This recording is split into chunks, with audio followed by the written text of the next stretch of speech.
Market volatility has been increasing for a number of weeks now. Is this the calm before the storm, and are we in for a global recession? I would argue that the next global downturn is already upon us. By some indications, there are still a lot of positive signals out there in the economy. Politicians in the U.S. talk about the robustness of the U.S. consumer, and yes, the headline figures in spending have been relatively strong given how late we are in a recovery cycle.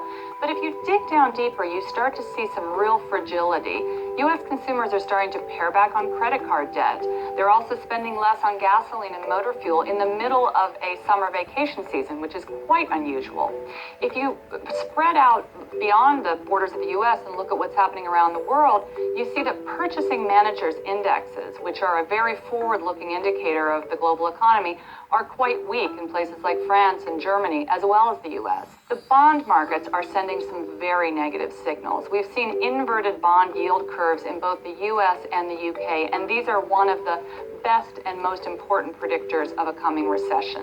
I think that the thing that the market is going to be looking for in the future is whether or not there will be a U.S. trade deal with China, and I think that by all indications that's not going to happen. You'll see President Trump trying to step in with a head fake now and again, perhaps pushing tariffs back to help delay the pain throughout the Christmas shopping season, but fundamentally the U.S. is asking China to make changes in the party, in its economy, in ways that it feels are fundamentally unfair. The Chinese have said that they will not accept anything less than a deal of equals, and I think that President Trump is constitutionally incapable of crafting a win-win deal. Beyond that, and at a very fundamental level, you're looking at the fact that monetary policy is really tapped out. Central bankers have been the only game in town for the last decade, if not the last 4 decades, depending on where you would like to put the marker.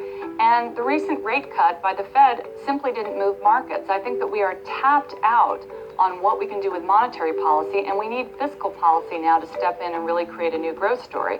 Unfortunately, governments are gridlocked everywhere. You have left-wing parties, right-wing parties growing in many parts of the world.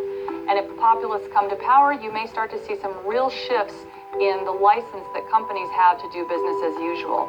All this to me says that we are headed into the next global downturn.